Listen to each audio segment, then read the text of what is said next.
If you've been struggling to understand how in the world that feeling something you've never felt can actually make a change in your outside world, this video is going to break down exactly why feeling is the secret, as well as how you can start tapping into that feeling even before you've ever experienced it. If you watch until the end of this video, you're going to understand how powerful feelings really are, how you can cultivate them, and how those two things can dramatically change what you create in your outside world. This channel's mission is to empower you through self-awareness, because the more you know, the more you can grow. Let's first look at how it actually works. The feeling. Neville Goddard continued to say the feeling is the secret. And if you really dig into his teachings, it's all about consciousness, because within that feeling, there's that level of consciousness. So the first thing it does is it's actually the lens you're able to look through. Your state of being is your thoughts and your feelings. And according to Dr. Dispenza, your thoughts and your feelings are sent out into the quantum field just the same as you'd put in your order at a restaurant, and the universe delivers it to you. So one of the major things you've got to understand is whatever you're experiencing in your life right now, there's different filters that you're looking through. So you're not seeing reality as it is. You're simply looking through the lenses that were created from your past experiences. Even though you have between 20 to 50 million bits of information that you could experience every single second, the lens of your past is going to filter out those, and it's only going to find what aligns with what you've already experienced. No matter what your unique experience was and when you grew up as a child, as well as all the experiences you've had up until now, all of us are going to have a very distinct, unique lens that we see through. That's why two people can experience the same situation in two completely different ways, because the lens of perspective. Your feeling and where you're coming from is going to majorly influence that lens. So you will only find what is in alignment with what you've been through, which is going to perpetuate what you've already experienced, making yourself defined by the past. And so when you start to feel differently, you'll be able to actually start looking through a different lens. The second thing is actually the magnetic part. You, me, all of us are giant magnets. In that electromagnetic signature, the most powerful part is the magnet. Because think about it. I'm sure you've tried. Law of attraction talks consistently about just change your thoughts. If you change your thoughts, that's all you need. Whatever you're thinking is what actually creates your reality. But you've done a really good job in trying to change your thoughts, and you've put in a lot of work, and you've done a lot of affirmations and scripting and visualization, and yet your thoughts are different and you keep seeing the same thing. So why is this? Because what you're attracting into your life goes along with your feeling. So if you feel like you're not good enough, if you feel like you're unworthy because of your past experience, that feeling that you're potentially trying to suppress or, work on top of, that feeling unconsciously, subconsciously is what you're going to be attracting from. So you as a giant magnet, if you were to slide in the battery to power that magnet, it's going to be the feeling. As you start to learn that the reason you don't feel enough, the reason you might not feel worthy is not your actual opinion of yourself. You learned it. It was taught to you. It was somebody's opinion, somebody's judgment, or someone else's expectation of how you should live your life or how you should be. That doesn't sound like a you issue. It sounds like a them issue. So when you can start to realize, wait a second, I've actually always been worthy, because it was only their expectation or opinion of me that I wasn't worthy, or how I perceived because of their treatment. And also that adult at the time, they're a human being, so you're not trying to blame them. You could have anger, disappointment, resentment. You want to process that and move past it, because you don't want those things to be your personality trait, because you'll be energetically connecting. That's what's going to be fueling the magnet. And you're going to find more people who treat you the same way, and your confusion about yourself is going to continue. They treated me like I wasn't enough. I had to earn my connection, or they said I was really shitty and they criticized me a lot. You have that feeling inside of you because of those things and because you reasoned on it. As a kid who did not have complex thinking, I didn't, you didn't, no kid does. But as you develop that core memory and perception of yourself stays the same. It's the fuel in your magnet. So then you magnetize other people who have the same dynamic energetically as the past. And you think, wow, look, here I am again. I am not good enough. I am not worthy, but not understanding the reason that keeps going is because of that feeling, the way you feel, what you believe to be true. And Neville Goddard would say, whatever you're giving permission or consent to be true about you, the law of assumption, that's the lenses, which is going to magnetize whatever it is you're experiencing in your life. And the other thing that is why the feeling is so important is because the feeling is how you place meanings on current situations. Somebody doesn't invite you to a holiday party, you feel like you're not good enough, and you're the reason. You did something, you upset them, you disappointed them, they don't like you, they're a bully.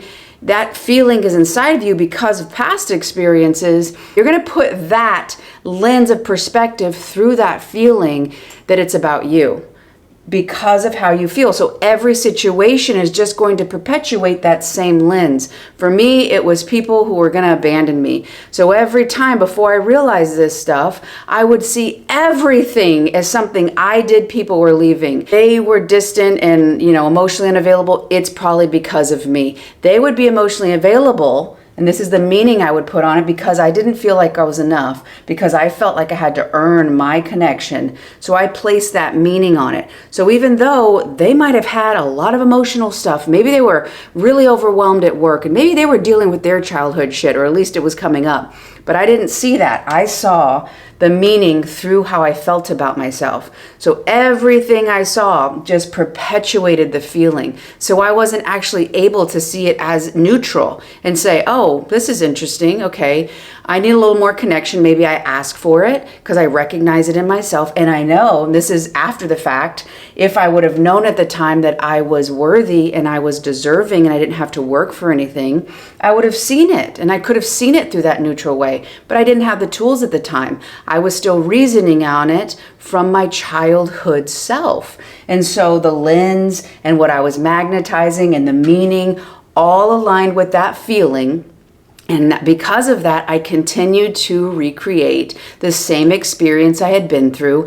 And I would have thought I could have lived the rest of my life thinking it was about me, and that I better be the hero, I better be the people pleaser, because if I say something, I don't want to disrupt this connection and I don't want to lose it because of what I did. So understanding, okay, every situation coming into your life is neutral.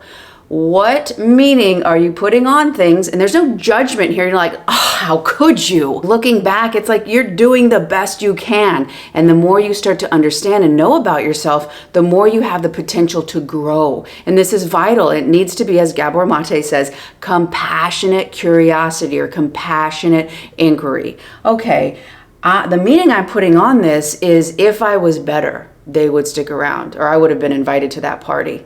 Oh, interesting. Well, what would I need to believe about myself? What lens, what feeling would be under that? Oh, that I'm not good enough. People judge me a lot. Whatever the feeling is, the more you can start to look at these things this way, specifically the meaning, you'll have ample, as we're moving into the holidays, you'll have ample opportunities to start to understand what meaning, and you got to be aware in that moment. So the ABCs, I recommend to really start tapping into what meaning or label or interpretation you're putting on different situations. Awareness. Oh, okay. I'm aware I'm placing a meaning on this. Remember, it's neutral, especially if you have a big emotional, it's very painful, or you're really mad. Okay, something's happening here. I got to get aware of it. Okay, compassionate inquiry. Okay, second thing, breathe, regulate that nervous system. Try to move away from the lenses of the past, which were, oh no, I'm in threat. Something bad's going to happen. I got to protect my needs. Okay, I'm safe. I'm safe. I can take care of myself. And then that's when you can say, okay, compassionate inquiry. Okay, compassionate curiosity, as Gabor Mate recommends. Okay, what is it? What am I thinking? What am I assuming to be true? And the reason I am not invited to this party. But the biggest thing you want to first understand is breaking these assumptions, breaking this feeling that you have energetically thought was you. It's not you. It is an interpretation and a vantage point you had when you were a kid. And being that way kept you safe, but now that barrier of protection, what kept you safe, is now actually made a prison because you can't actually get the experience you're wanting from the same feelings that you have about yourself. So this is how it works and why it's so important. So now let's look into how can you tap into a new feeling. Well, the first thing you got to understand is what feeling are you actually looking for? And you might be like, well, yeah, the feelings I'll have when I have the new car, the feelings I'll have when I have $1 million, the feelings I'll have when I have the new relationship. Yeah, those feelings, right? But what are those feelings? What is the root of that? What do you feel would happen? Because there's some sort of association that you might be unconscious to. I was like, I want that person. They'll come in and then I'll feel better. What was better? What was the different change of feelings? I was literally unconscious to it. I was like, oh, that happens, then I feel good. I feel better about my life. But what I had to understand is, what do I perceive is going to happen if I have the relationship? What do you feel will happen? What end emotional experience will you have if you had the money, if you had the new job, if that thing worked out the way you're wanting it to? Would you feel a sense of safety, a sense of security, a sense of freedom? You've got to get to the root of what the end emotion will actually bring you, because when you make it vague and something in your outside world, there's nothing you can do with that. I want a car. Okay, that's good. Why? Will it bring you a sense of independence, a sense of enjoyment, a sense of satisfaction? What is it going to bring you emotionally when you have that in your life? The more you start to identify, and I'm actually going to leave a link of a list of needs so that you can start understanding, what need would this experience bring me? I'm going to leave that in the link in the description box so you can start tapping in and just compassionate inquiry. What emotion? What is the root of what I'm really looking for?